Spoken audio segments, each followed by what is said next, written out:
To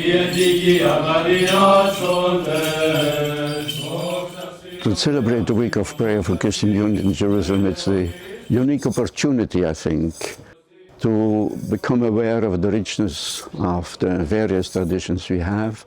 And especially, first condition would be to distinguish between diversity and division. The diversity in Christianity is a richness, and Vatican II has explicitly recognized it, that we have different traditions, different ways of receiving and reflecting on the tradition and praying, celebrating Eucharist. And Jerusalem is a unique place where we can become aware of it. Father Bouen, a missionary from Africa and an expert in ecumenism, has lived in the Holy Land for more than 55 years.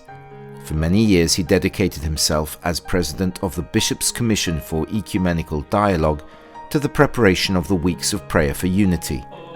For him, this week helps Christians to become more and more aware of the fact that deep down they profess the same faith, come together and venerate the same places where the mysteries of salvation were fulfilled. So we need a common Christian witness, and I think our churches are aware of it. Especially the faithful who live in this country are very much aware of the necessity of a common Christian witness to look together towards the future and find in this common faith the strength to go forward. This year marks the 1700th anniversary of the First Christian Ecumenical Council, held in Nicaea, a commemoration that provides an opportunity to reflect on and celebrate the common faith of Christians expressed in the creed formulated at the Council. Nicaea goes about the essence of our faith, the divinity of Jesus Christ.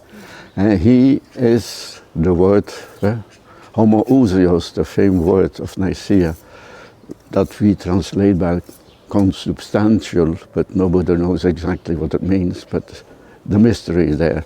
Fully human, fully divine in one person. And he, that person, lived this human history, and in this country where we live.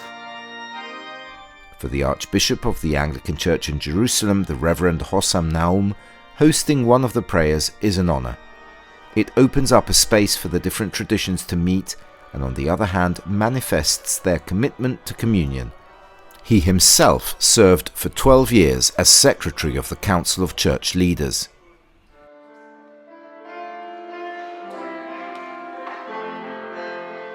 The Anglican Church has its unique place, so to speak, that we are Catholic and Reformed at the same time. And we almost play that role of bridge building into the different denominations and different traditions.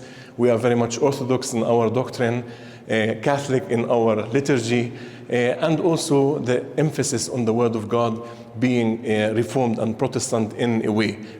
A new feature this year was the commentary on the Gospel.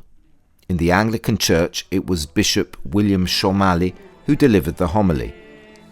In the light of the Word, he highlighted the 1700th anniversary of the Ecumenical Council of Nicaea. For the Anglican bishop who delivered the homily in the Latin Patriarchate Church, this gesture exalts what unites us in a journey of humility to achieve unity together. This is really great news, and I would like to thank His Beatitude, Cardinal Pizzaballa, for this wonderful initiative, and I think we still have a lot that we can do together in order to praise God in the place where He was born, raised and died and rose again. I think our churches here, and especially the faithful here, have been faithful through generations with many difficulties in the course of history. They are the living stones of the Holy Land. They give life to the holy places that without them would be archaeological sites of museum.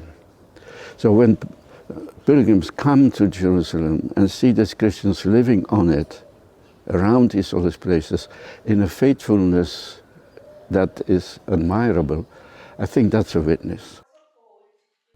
the Week of Prayer for Christian Unity offers us an invitation to draw on our common heritage and enter more deeply into the faith that unites all Christians.